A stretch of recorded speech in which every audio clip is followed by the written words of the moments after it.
submitted for the approval of the Piss Drinkers Society. Tonight, we bring you the Jack's Abbey Barrel-Aged Framinghammer Baltic Porter. And the cat just jumped on the fridge. That was that noise.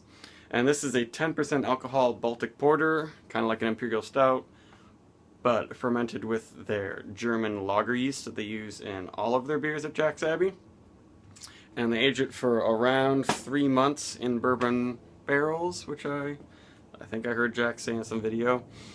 And so it's not super bourbony. And this is also an 8-month-old bottle. It was bottled on March 23rd of 2015.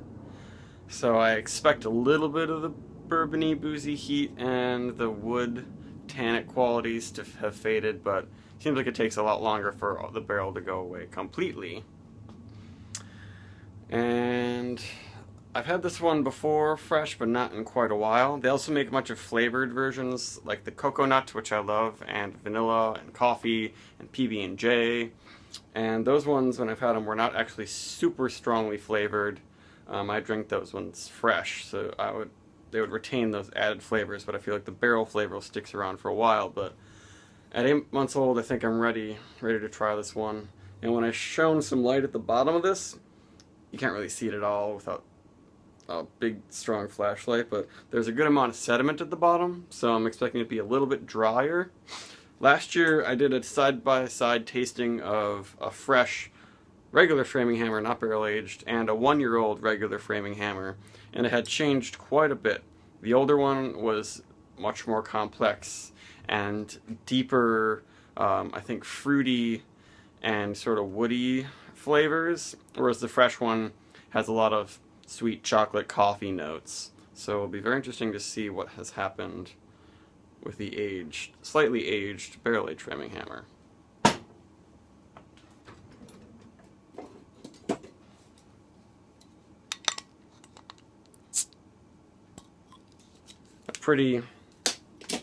Pretty medium loud that came out of there. It doesn't sound like it's going to be overcarbonated or anything.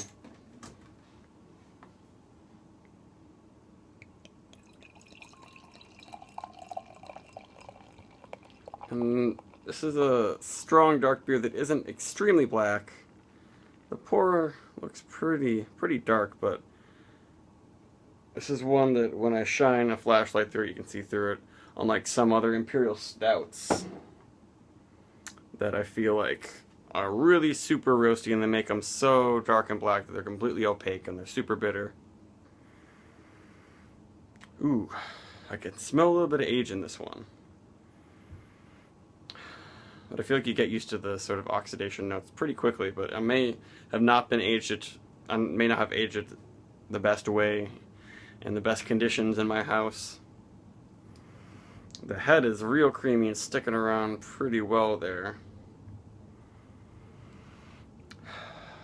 It's got the bourbon, definitely. Lots of woody notes. Vanilla.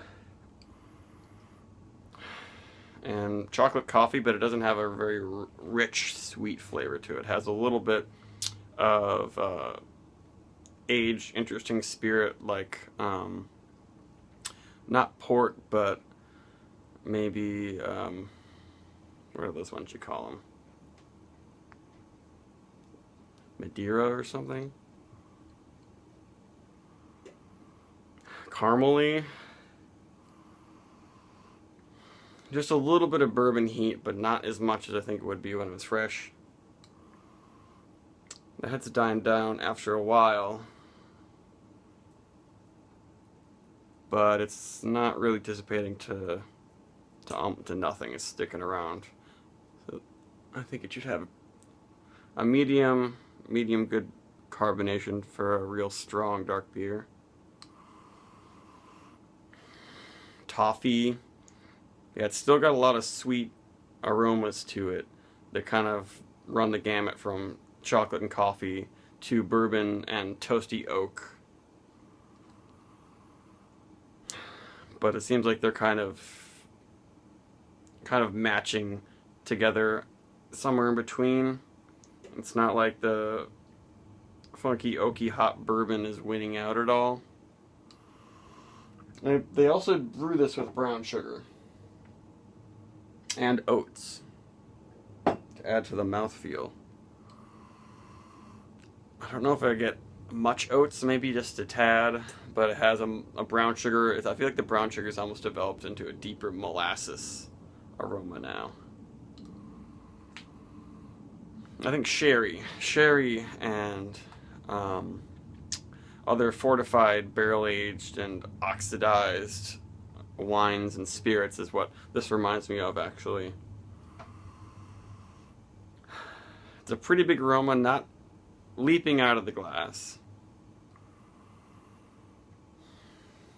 And it's interesting. It smells like it's a little bit more aged and complex than I would guess at 8 months, but it might be because this beer is actually more like a whole year old, because they aged it in the bourbon barrels for around 3 months before it was even bottled. Alright, let's give it a try.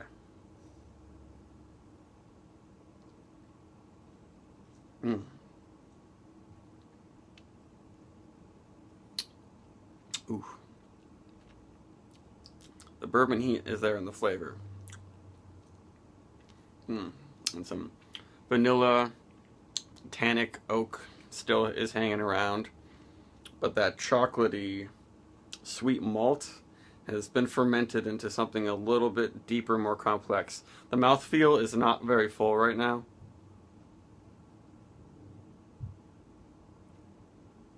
It's a little bit light, but there's enough carbonation to keep it almost seeming a little bit fluffy.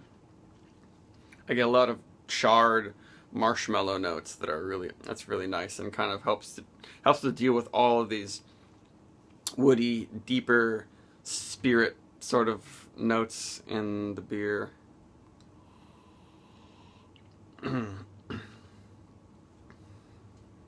Just a tad sticky on the lips. But I think the yeast has been taking care of a lot of the sugars in this, and I bet it would keep working, even though it's a lager, and you don't necessarily think about lagers being aged or bottle conditioning lagers. They didn't bottle condition this one, but just because they don't completely filter the heck out of all of their beers, there was enough yeast in this to start eating more sugars. It'd be interesting to see exactly how much sediment I find on the bottom. And this keeps developing. That's what's nice about Jack Sadly and makes them a very unique and special lager brewer, is that you can age their beers. And most other people would never think of aging a lager. But it hasn't been until recently that many American brewers have made these strong, dark lagers that are, of course, perfect for aging. Especially if you have a little bit of yeast in there to develop it and prevent, just that dead, stale beer smell happening. I don't know if I would age this much longer. And I think that's what I said about the year-old regular Framinghammer I had last year, which I guess this is technically actually a year old, is that it doesn't seem like it's gonna get much more complex, and it seems like the oxidation is gonna start to get a little bit stronger. Even though, like, the carbonation is pretty good in this one. And there's probably still a little bit more that the yeast could eat in the sugars of this beer.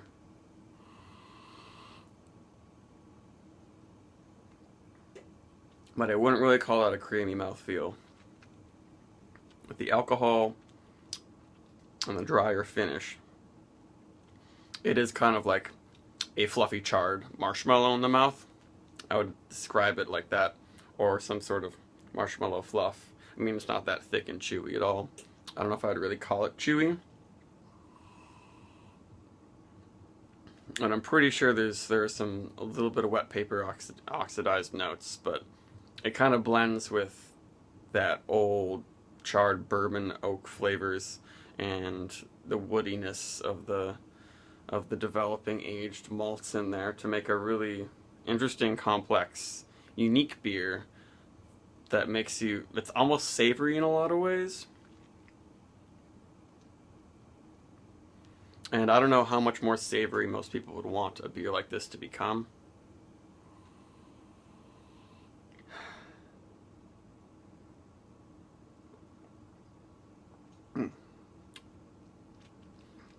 I do wish the mouthfeel were just maybe a tad bigger, especially because it's got a good amount of heat on the throat. It's not, it doesn't smell really hot like bourbon or like, rubbing alcohol or, medicine or anything like that. But it does have a solid burn of the throat, but as you'd expect just about any 10% alcohol beer to have. I'm just now kind of noticing some bitterness happening. They say 55 IBUs in the bottle, but of course after 8 months that's going to have died down, and I'm not really noticing any hop character at all happening because there's so much happening from the malts and the barrel aging.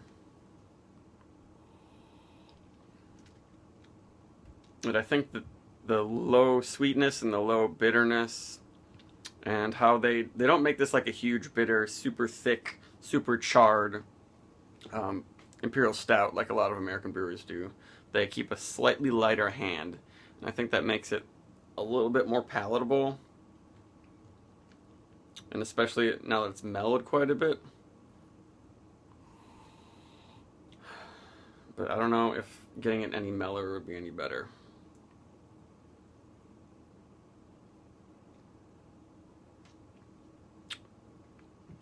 I'll probably have to give this one just like a solid 8.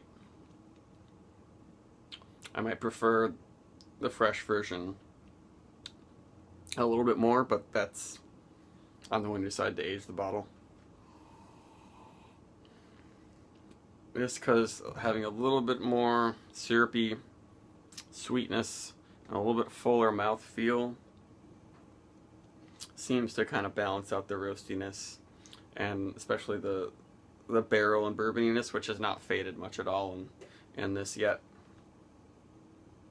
But it's a very unique and special and savory, woody beer that really, you can move your head back and forth between it being some sort of espresso and toasted marshmallow, but then another second you think of it as being this funky bourbon charred wood aged spirit sort of flavor. 8 out of 10. Yeah.